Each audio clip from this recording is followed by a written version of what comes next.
अपने आप ਨੂੰ ਲੁੱਟਿਆ ਪੁੱਟਿਆ ਮਹਿਸੂਸ ਕਰ ਰਿਹਾ ਕਿਉਂਕਿ ਕਿਸੇ ਵਿਅਕਤੀ ਨੇ ਕਿਸੇ ਸ਼ਖਸ ਨੇ ਵਿਅਕਤੀ ਵਿਸ਼ੇਸ਼ ਨੇ ਕਿਸੇ ਰੈਲੀ ਦੇ ਵਿੱਚ ਇੱਕ ਥਾਪੜ ਕੇ ਇਹ ਕਿਹਾ ਸੀਗਾ ਕਿ ਮੈਂ ਖੁਸ਼ਕਿਸਮਤ ਹਾਂ ਤੇ ਮੇਰੇ ਆਉਣ ਦੇ ਨਾਲ ਤੇਲ ਪੈਟਰੋਲ ਡੀਜ਼ਲ ਜਿਹੜਾ ਆ ਉਹ ਸਸਤਾ ਹੋ ਗਿਆ ਤੇ ਤੁਸੀਂ ਖੁਸ਼ਕਿਸਮਤ ਲੋਕਾਂ ਨੂੰ ਹੀ ਚੁਣੋ। ਚੁਣ ਲਿਆ ਗਿਆ ਪਰ ਲੱਗਦਾ ਕਿ ਇਹ ਭਾਰਤ ਦੇ ਲੋਕਾਂ ਦੀ ਹੁਣ ਬਦਕਿਸਮਤੀ ਬਣ ਗਈ ਹੈ क्योंकि परिस्थितियां ये कहदियां ने कि आर्थिक तौर पर भारत का जिहड़ा रुपया आ वो बेहोशी की हालत दे विच चला गया। उहदियां अखां 'च छट्टे मार के ठंडे पानी दे उहनूं जगाउण की कोशिश की जा रही है क्योंकि लगभग डॉलर के मुकाबले इहदी हालत 70 तो भी टप गई है। तो जे गल करिए पैट्रोल दीयां कीमतां दी ते पैट्रोल दीयां कीमतां पिछले 11 दिनां दे विच इस समय पीक ते पहुँच चुकियां ने और जलंधर ते आस पास के इलाकों की जो गल करिए तो पंजाब दे विच पेट्रोल इस समय 84 रुपये 55 पैसे आ। ये तो वध हो सकता, बहुत सारे इलाकों के विच घट होने की संभावना जिहड़ी आ वो नहीं है। तो डीजल इस समय 70 रुपये 84 पैसे मिल रहा है। यही भारतीय जनता पार्टी है। जदों कांग्रेस के राज समय डीजल ते पेट्रोल दीयां कीमतां वधियां सीगीआं, जदों कच्चे तेल की कीमत जिहड़ी आ 140 डॉलर प्रति बैरल तक पहुंची हुई सी तो उस तो उपर भी जा रही सी तो कीमत जी उस समय ये नालों घट होया करती सी। तो हुण अंतरराष्ट्रीय बाजार के कच्चे तेल दीयां कीमतां उहदे नालों अध ते आ चुकियां ने पर कीमत पेट्रोल डीजल की किते ज़्यादा वधी हुई है। आनंद साहब जे असी आर्थिक नुकतियां की गल करिए तो ढिंडोरा पिटदी है इस वेले मोदी सरकार। 4000 करोड़ तो वध रुपया उन्होंने एडवरटीजमेंट के उत्ते खर्च दिता है वख-वख तरीके नाल सरकार दी नीतियां दे उत्ते, पर नतीजा जिहड़ा है वो इस तरीके का निकल के सामने आ रहा है कि GDP के मामले दे विच गल कर लईए दावे कुछ होर कीते जांदे आ, परिस्थितियां कुछ होर निकल के आउंदियां ने। असी जे गल कर लईए पेट्रोल डीजल दीयां कीमतां दी ते कच्चे तेल दीयां कीमतां कुछ होर ने ते मिलदा किसी होर कीमत ते आ। असी जिहड़े गुआंढी सूबिਆਂ ਨੂੰ तेल वेचदे आ उत्थे सस्ता मिलन दिया तो साडे मुल्क दे विच महंगा मिलदा। ये की है तेल दा खेल? जसवीर चार नुकते ने, चार नुकते इस वेले भारतीय इकोनॉमी ना बहुत डगमगाई हुई है। पहला नुकता तो जसवीर हैगा फ्यूल का, पेट्रोल डीजल का। तुसीं अंकड़े दस ही दिते ने। हुण वो क्यों हो रहा आ, लगातार जिहड़ा प्राइस वध रहे हैं, लगातार वध रहे हैं वो, पर जदों असीं दूसरे पासे देखते हैं कौमांतरी पद्धर के उपर कच्चे तेल दी कीमतां घट रही, इस वे रिकॉर्ड घाटे ते ने, रिकॉर्ड सस्ता तेल मिल रहा है पर भारत दे विच रिकॉर्ड महंगा तेल है।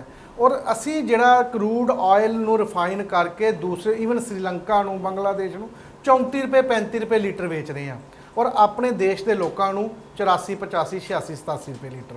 ये बड़ी वड्डी कोताही है। दूसरा जसवीर नुकता हैगा ये NPA का, जिहड़ा वो लोन जिहड़े खराब हो गए। जदों कांग्रेस जाती है, UPA जाती है तो 4 लाख करोड़ रुपया NPA सी बैंकों का, इस वेले 10.5 लाख करोड़ रुपया है NPA।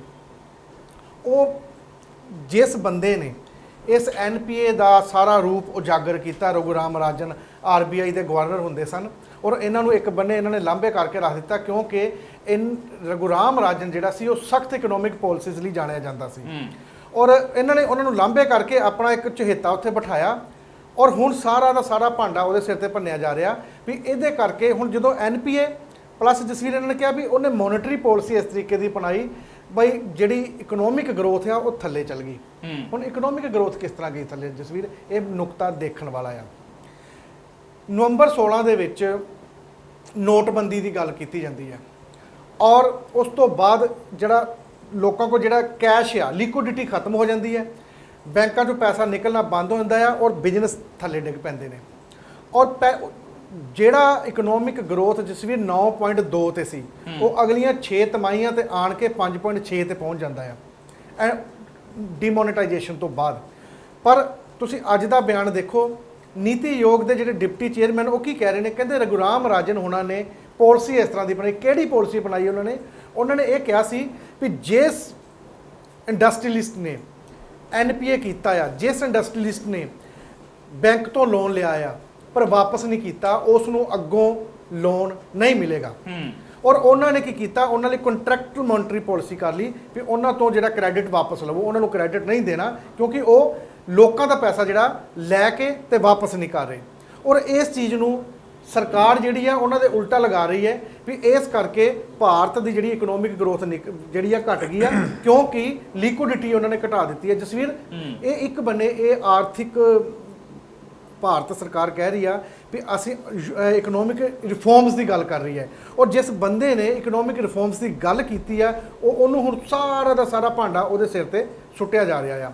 ਹੁਣ ਜਸਵੀਰ, ਇਸੇ ਤਰੀਕੇ ਇਹਦੇ ਨਾਲ ਹੀ ਇਹਨਾਂ ਨੇ ਡੈਫਿਸਿਟ ਜਿਹੜੀ ਹੋ ਗਈ ਆ। ਡੈਫਿਸਿਟ ਕੀ ਹੈ ਵੀ ਭਾਰਤ ਰੁਪਈਆ ਜਿਹੜਾ ਇੱਕਦਮ ਡਿੱਗ ਪਿਆ ਆ।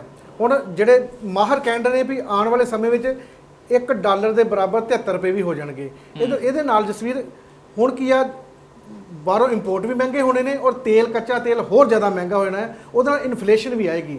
ਹੁਣ 4 ਨੁਕਤੇ ਨੇ ਜਸਵੀਰ, ਫਿਊਲ, ਰੂਪੀ ਜਿਹੜਾ ਡਾਲਰ ਦੇ ਮੁਕਾਬਲੇ ਡਿੱਗ ਪਿਆ, NPA 4.5 ਲੱਖ 4 ਲੱਖ ਕਰੋੜ ਤੋਂ 10.5 ਕਰੋੜ ਤੇ ਲੱਖ ਕਰੋੜ ਤੇ ਚਲਾ ਗਿਆ ਔਰ ਜਿਹੜਾ ਡੈਫਿਸਿਟ ਫਾਈਨੈਂਸਿੰਗ ਹੈ ਉਹ ਬੜੇ ਵੱਡੇ ਪੱਧਰ ਤੇ ਅੱਗੋਂ ਹੋਣੀ ਪੈਣੀ ਹੈ ਔਰ ਜਿਹੜੀ ਇਕਨੋਮਿਕ ਡਿਵੈਲਪਮੈਂਟ ਆ ਉਹ ਡਰਾਸਟਿਕ ਪੱਧਰ ਤੇ ਥੱਲੇ ਆ ਚੁੱਕੀ ਹੈ। ਔਰ ਇਹ ਸਾਰਾ ਜਸਵੀਰ ਇਹ ਆਉਣ ਵਾਲੇ ਸਮੇਂ ਦੇ ਵਿੱਚ ਇਹਨੂੰ ਪ੍ਰੋਬਲਮ ਹੋਰ ਆਏਗੀ ਜਿਹੜੀ EMPLOYEES ਦੀ ਆ। ਮੈਂ ਇੱਕ ਰਿਪੋਰਟ ਆਈ ਹੈ ਪਿੱਛੇ ਜੀ, ਭਾਰਤ ਵਿੱਚ ਜਿਹੜੀਆਂ ਟੈਕਨੀਕਲ ਐਜੂਕੇਸ਼ਨ ਨੂੰ ਜਿਹੜੀ ਸੰਸਥਾ ਜਿਹੜੀ ਆ ਐਫੀਲੀਏਸ਼ਨ ਦਿੰਦੀ ਆ, ਉਹਨੇ ਇੱਕ ਰਿਪੋਰਟ ਦਿੱਤੀ ਆ ਵੀ ਹਰ ਸਾਲ ਜਿੰਨੇ MBAs ਤੇ ਇੰਜੀਨੀਅਰ ਭਾਰਤ ਵਿੱਚ ਪੈਦਾ ਹੋ ਰਹੇ ਨੇ ਉਹਦੇ ਵਿੱਚੋਂ 5 ਲੱਖ ਜਿਹੜੇ ਉਹਨਾਂ ਨੂੰ ਪਲੇਸਮੈਂਟ ਹੀ ਨਹੀਂ ਹੈਗੀ ਔਰ ਇਹ ਨੌਕਰੀਆਂ ਤੋਂ ਵੀ, ਕਿਉਂਕਿ ਨੋਟਬੰਦੀ ਨੇ ਇਹ ਸਾਰਾ ਕੁਝ ਕਰਕੇ ਨੌਕਰੀਆਂ ਵੀ ਖੋਹ ਲਈਆਂ ਗਈਆਂ ਨੇ। ਇਹ ਇਸ ਵੇਲੇ ਬੜਾ ਡਰਾਸਟਿਕ ਪੋਜੀਸ਼ਨ ਹੈ, ਇਸ ਵੇਲੇ ਡਰਾਸਟਿਕ ਪੋਜੀਸ਼ਨ ਬਣੀ ਹੋਈ ਹੈ। ਪਰ ਇਹ ਅੰਕੜਿਆਂ ਦੀ ਖੇਡ ਸੀ ਜਿਹੜੇ ਆਨੰਦ ਹੋਰਾਂ ਨੇ ਚਰਚਾ ਕੀਤੀ ਆ, ਪਰ ਇਸ ਸਭ ਦੇ ਕੁਝ ਜਿਹੜੇ ਉਹ ਸਿਆਸੀ ਨੁਕਤੇ ਵੀ ਹੋਣਗੇ ਦੇਸਰਾਜ ਕਾਲੀ ਜੀ, ਇਹਦੇ ਕੁਝ ਸਰੋਕਾਰ ਇਹੋ ਜਿਹੇ ਵੀ ਹੋਣਗੇ ਜਿਨ੍ਹਾਂ ਦੇ ਤੋਂ ਸਿਆਸਤ ਨਿਕਲ ਕੇ ਸਾਹਮਣੇ ਆਉਂਦੀ ਹੈ। ਤੁਹਾਡੇ ਨੁਕਤਿਆਂ ਦੇ ਮੁਤਾਬਕ ਇੱਥੇ ਸਿਆਸਤ ਕਿੱਥੇ ਆ ਤੇ ਨਫਾ ਨੁਕਸਾਨ ਆਮ ਲੋਕਾਂ ਦਾ ਤੇ ਇਹਨਾਂ ਸਿਆਸੀ ਪਾਰਟੀਆਂ ਦਾ ਕਿੱਥੇ ਆ? ਜੈਸ, ਮੈਨੂੰ ਲੱਗਦਾ ਇਹ ਆ ਕਿ ਭਾਜਪਾ ਨੂੰ ਇਹਦੇ ਸਿਆਸੀ ਜਿਹੜਾ ਵਿਰੋਧ ਉਹ ਸਹਿਣ ਕਰਨਾ ਪਏਗਾ। ਪਰ ਮੈਂ ਹੈਰਾਨ ਹਾਂ ਕਿ ਪਹਿਲਾਂ ਜਦੋਂ ਮਹਿੰਗਾਈ ਹੁੰਦੀ ਸੀ ਇੱਕਦਮ ਇਸ ਤਰੀਕੇ ਦਾ ਕਿਤੇ ਹੁੰਦਾ ਸੀ ਤਾਂ ਲੋਕਾਂ ਦੇ ਵਿੱਚ ਜਾਂ ਅਦਰ ਦੈਨ ਸੱਤਾਧਾਰੀ ਪਾਰਟੀਆਂ ਤੋਂ ਵਿਰੋਧੀ ਧਿਰ ਦੇ ਵਿੱਚ ਇੱਕ ਹਲਚਲ, ਇੱਕ ਵਿਰੋਧ ਨਜ਼ਰ ਆਉਣ ਲੱਗ ਪੈਂਦਾ ਸੀਗਾ। ਸੋ ਇਸ ਟਾਈਮ ਨਾ ਜਿਹੜਾ ਨਾਟ ਓਨਲੀ ਇਨ ਪੰਜਾਬ, ਜਿਹੜਾ ਆਪਾਂ ਸਿਆਸੀ ਸੰਕਟ ਦੀ ਗੱਲ ਕਰ ਰਹੇ ਹਾਂ, ਸੋਸ਼ੋ ਪੋਲੀਟੀਕਲ ਮੈਂ ਕਹੂੰਗਾ ਉਹਨਾਂ ਨੂੰ, ਇਕੱਲਾ ਸਿਆਸੀ ਸੰਕਟ ਨਹੀਂ ਹੈ, ਨਾਲ ਸਮਾਜਿਕ ਵੀ ਆ। ਔਰ ਆਰਥਿਕ ਸੰਕਟ ਦੀ ਗੱਲ ਕਰਦੇ ਹਾਂ, ਸੋਸ਼ੋ ਪੋਲੀਟੀਕਲ ਸੰਕਟ ਦੇ ਨਾਲ, ਕਿਉਂਕਿ ਕੋਈ ਵੀ ਵਰਤਾਰਾ ਆਈਸੋਲੇਸ਼ਨ 'ਚ ਤਾਂ ਹੁੰਦਾ ਨਹੀਂ ਹੈ। ਸੋ ਉਹ ਸੋਸ਼ੋ ਪੋਲੀਟੀਕਲ ਜਿਹੜਾ ਅਰਬਨ ਨਕਸਲ ਵਾਲੀ ਗੱਲ ਚਲਾ ਦੇਣੀ, ਵਰਵਰਾ ਰਾਓ ਵਰਗੇ ਸ਼ਾਇਰਾਂ ਨੂੰ ਗ੍ਰਿਫਤਾਰ ਕਰ ਲੈਣਾ ਔਰ ਉਹਨਾਂ ਨੂੰ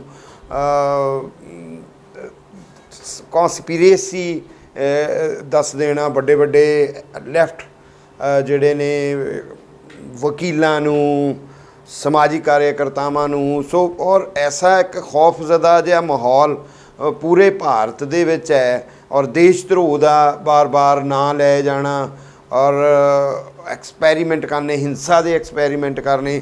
ਤਾਂ ਮੈਨੂੰ ਲੱਗਦਾ ਹੈ ਕਿ ਉਹ ਲੋਕਾਂ ਦਾ ਉੱਧਰ ਨੂੰ ਅਜੇ ਧਿਆਨ ਬੱਜਮਾ ਬਣ ਨਹੀਂ ਰਿਹਾ। ਉਹ ਅਸਮੰਜਸ 'ਚ ਨੇ, ਉਹ ਹੈਰਾਨ ਨੇ ਕਿ ਅਸੀਂ ਕਿਹੜੀ ਸਿਆਸਤ ਨੂੰ ਫੇਸ ਕਰ ਰਹੇ ਹਾਂ ਜੀ। ਸੋ ਦੈਟਸ ਵਾਈ ਕਿ ਉਸ ਤਰੀਕੇ ਦਾ ਵਿਰੋਧ ਨਹੀਂ ਆ। ਪਰ ਜਿਸ ਤਰੀਕੇ ਨਾਲ 84, 85, 86 ਰੁਪਏ ਤੱਕ ਪੈਟਰੋਲ ਪਹੁੰਚ ਗਿਆ ਆ, ਫਿਰ ਇਹਦੇ ਨਾਲ ਜਿਵੇਂ ਇੰਪੋਰਟ 'ਤੇ ਫਰਕ ਪੈਣਾ ਹੀ ਪੈਣਾ ਆ ਔਰ ਰੁਪਏ ਦੀ ਜਿਹੜੀ ਹਾਲਤ ਹੈ ਜਿਵੇਂ ਡਿੱਗ ਗਿਆ ਆ। ਔਰ ਮੈਨੂੰ ਡਾਕਟਰ ਅੰਬੇਡਕਰ ਹੋਰਾਂ ਦਾ ਥੀਸਿਸ ਯਾਦ ਆ ਰਿਹਾ ਸੀਗਾ, ਜਿਹੜਾ ਉਹਨਾਂ ਦਾ ਇਕਨੋਮਿਕਸ ਦਾ ਪ੍ਰੋਬਲਮ ਆਫ ਰੂਪੀ ਦੇ ਉੱਤੇ ਹੀ ਆ ਔਰ ਉਹਨਾਂ ਨੇ ਉਹ ਸਾਰੇ ਦਾ ਸਾਰਾ ਹੈ। ਔਰ ਰਘੂ ਰਾਮ ਰਾਜਨ ਦੀ ਪੋਲਿਸੀਜ਼, ਜਿਵੇਂ ਆਨੰਦ ਹੋਰੀ ਕਹਿ ਰਹੇ ਸੀ, ਐਗਜ਼ੈਕਟ ਬਹੁਤ ਸਖਤ ਮਾਹਿਰ ਸੀ ਆਰਥਿਕਤਾ ਦਾ ਔਰ ਉਸ ਵੇਲੇ ਉਹਦੇ ਕਾਰਨ ਨਹੀਂ ਹੈ, ਹੁਣ ਇਹ ਤੁਹਾਡੇ ਚਹੇਤਿਆਂ ਦੇ ਕਾਰਨ ਹੋਇਆ। ਤਾਂ ਉਹ ਰਘੂ ਰਾਮ ਰਾਜਨ ਹੋਰਾਂ ਨੂੰ ਟਾਰਗੇਟ ਕੀਤੇ ਜਾਣ ਦਾ ਵੀ ਸਿਆਸੀ ਵਿਰੋਧ ਜਿਹੜਾ ਨਾ ਉਹ ਤਿਖੇਰੇ ਰੂਪ ਦੇ ਵਿੱਚ ਸ਼ੁਰੂ ਹੋ ਗਿਆ ਹੈ। ਜੇ ਅਸੀਂ ਮੀਡੀਆ 'ਚ ਜਾਂਦੇ ਹਾਂ, ਕਿਉਂਕਿ ਮੇਨ ਸਟਰੀਮ ਮੀਡੀਆ ਤਾਂ ਕਾਰਪੋਰੇਟ ਹਾਊਸਿਸ ਦੇ ਹੱਥਾਂ 'ਚ ਨੇ ਔਰ ਕਾਰਪੋਰੇਟ ਹਾਊਸਿਸ ਦੇ ਹੱਥਾਂ 'ਚ ਹੀ ਸਰਕਾਰ ਹੈ। ਸੋ ਉੱਥੇ ਨਾ ਵੀ ਡਿਬੇਟ 'ਚ ਹੋਵੇ, ਬਟ ਜਿਹੜਾ ਅਦਰ ਦੈਨ ਕਾਰਪੋਰੇਟ ਮੀਡੀਆ ਹੈ, ਵਰਨੈਕੂਲਰ ਮੀਡੀਆ ਹੈ, ਕੁਛ ਸੋਸ਼ਲ ਮੀਡੀਆ ਹੈ ਉਹਦੇ ਤੇ ਇੱਕ ਪੂਰੀ ਤਿੱਖੀ ਬਹਿਸ ਇਸ ਮਹਿੰਗਾਈ ਨੂੰ ਲੈ ਕੇ ਵੀ ਚੱਲ ਰਹੀ ਹੈ ਔਰ ਇਸ ਨਵੀਂ ਆਰਥਿਕ ਜੋ ਇਹਨਾਂ ਨੇ ਆਰਥਿਕ ਆਪਣੇ ਚਿੱਤੋਂ ਸੁਧਾਰ ਕਹਿ ਕੇ ਘਾਣ ਕੀਤਾ ਆ ਉਹਦੇ ਬਾਰੇ ਵੀ ਲਗਾਤਾਰ ਜਿਹੜਾ ਨਾ ਉਹ ਡਾਇਲੌਗ ਚੱਲ ਰਿਹਾ ਹੈ। ਜਸਵੀਰ ਇਹ ਰਘੂਰਾਮ ਰਾਜਨ ਵਾਹਿਦ ਬੰਦਾ ਆ ਜਿਸ ਨੇ ਭਾਰਤ ਦੇ ਬੈਂਕਿੰਗ ਸਿਸਟਮ ਦਾ ਉਹ ਰੂਪ ਜਿਹੜਾ ਉਜਾਗਰ ਕੀਤਾ ਆ ਜਿਹੜਾ ਲੁਕਾਇਆ ਜਾਂਦਾ ਸੀ ਬਾਰ-ਬਾਰ।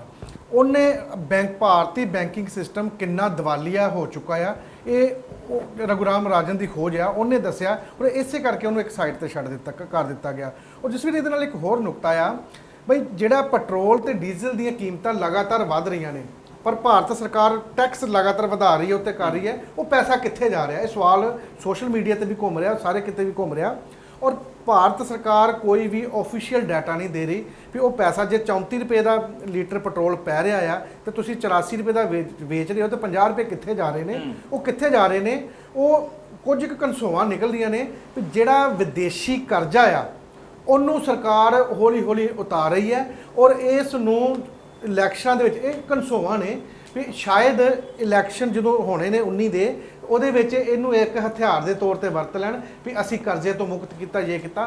ਪਰ ਜਸਵੀਰ ਆਮ ਬੰਦਾ ਜਿਹੜਾ ਆ ਉਹ ਹੁਣ ਦੇਖ ਰਿਹਾ ਵੀ ਉਹਨੂੰ ਪੈਟਰੋਲ ਮਹਿੰਗਾ ਮਿਲ ਰਿਹਾ, ਪੈਟਰੋਲ ਮਹਿੰਗਾ ਹੋਣ ਕਰਕੇ ਉਹ ਤਾਂ ਲੋਕ ਦਾਵਾ ਕਰਨਗੇ ਕਿ ਅਸੀਂ ਕਰਜ਼ਾ ਉਤਾਰਿਆ ਕਿਉਂਕਿ ਅਸੀਂ ਮੋਟੇ ਟੈਕਸ ਦਿੱਤੇ ਤੇ ਅਸੀਂ ਕਰਜ਼ਾ ਉਤਾਰਿਆ। ਲੋਕ ਦੱਸਣਗੇ ਜੋ ਕੁਝ ਵੀ ਹੋਏਗਾ ਵੋਟ ਦੇ ਆਪਣੇ ਵੋਟ ਦੇ ਰੂਪ ਦੇ ਵਿੱਚ। ਪਰ ਇੱਕ ਬਿਆਨ ਮੈਂ ਥੋੜਾ ਜਿਹਾ ਪਹਿਲਾਂ ਤੁਹਾਨੂੰ ਚੇਤੇ ਕਰਾਇਆ ਸੀਗਾ ਕਿ ਖੁਸ਼ਕਿਸਮਤ ਦੱਸਣ ਵਾਲੇ ਸਾਡੇ PM ਸਾਹਿਬ ਜਿਹੜੇ ਆ ਉਸ ਸਮੇਂ ਵੋਟਾਂ ਮੰਗਦੇ ਆ ਤੇ ਨਾਲ ਦੀ ਨਾਲ ਇਹੀ ਭਾਰਤੀ ਜਨਤਾ ਪਾਰਟੀ ਹੈ ਜਦੋਂ ਰੁਪਈਏ ਦੀ ਡਿੱਗਦੀ ਕੀਮਤ ਨੂੰ ਲੈ ਕੇ ਉਸ ਸਮੇਂ ਦੀ UPA ਸਰਕਾਰ ਨੂੰ ਘੇਰਦੇ ਆ ਇਹਨਾਂ ਦੇ ਲੀਡਰਾਂ ਦੇ ਵੱਲੋਂ ਇਹ ਬਿਆਨ ਸਾਹਮਣੇ ਆਏ ਸੀਗੇ ਕਿ ਇਸ ਸਮੇਂ ਹੋੜ ਲੱਗੀ ਹੋਈ ਹੈ ਭਾਰਤੀ ਰੁਪਈਏ ਤੇ ਪ੍ਰਧਾਨ ਮੰਤਰੀ ਦੀ ਸਾਖ ਦੇ ਵਿੱਚ ਕਿ ਕਿਹੜਾ ਤੇਜ਼ੀ ਦੇ ਨਾਲ ਹੇਠਾਂ ਵੱਲ ਨੂੰ ਡਿੱਗਦਾ ਆ। ਜੇ ਯਾਦ ਹੋਵੇ ਇਹ ਬਿਆਨ ਤੇ ਭਾਜਪਾ ਵਾਲਿਆਂ ਨੂੰ ਹੁਣ ਦੇ ਰੁਪਈਏ ਦੀ ਹਾਲਤ ਦੇਖ ਕੇ ਵੀ ਥੋੜਾ ਜਿਹਾ ਉਸ ਪਾਸੇ ਵੱਲ ਧਿਆਨ ਦੇਣ ਦੀ ਜ਼ਰੂਰਤ ਹੈ। ਫਿਲਹਾਲ ਅੱਜ ਦੇ ਪ੍ਰੋਗਰਾਮ ਦੇ ਵਿੱਚ ਇੰਨਾ ਹੀ। ਦੇਸਰਾਜ ਕਾਲੀ ਜੀ, ਆਨੰਦ ਜੀ, ਤੁਹਾਡਾ ਬਹੁਤ ਬਹੁਤ ਸ਼ੁਕਰੀਆ। ਜਸਵੀਰ ਨੂੰ ਵੀ ਇਜਾਜ਼ਤ ਦਿਓ ਪਰ ਨਾਲ ਦੀ ਨਾਲ ਆਪਣੇ ਵਿਚਾਰ ਆਪਣੇ ਸੁਝਾਅ ਸਾਡੇ ਤੱਕ ਪਹੁੰਚਦੇ ਜ਼ਰੂਰ ਕਰੋ। ਕਾਲ ਕਰ ਸਕਦੇ ਹੋ, ਨੰਬਰ TV ਸਕਰੀਨ ਤੇ ਬਲਿੰਕ ਕਰ ਰਿਹਾ, ਜਾਂ ਫਿਰ ਈਮੇਲ ਕਰ ਸਕਦੇ ਹੋ। ਫਿਰ ਮੁਲਾਕਾਤ ਹੋਏਗੀ, ਤਦ ਤੱਕ ਲਈ ਦੇਖਦੇ ਰਹੋ ਚੱਕਦੇ TV।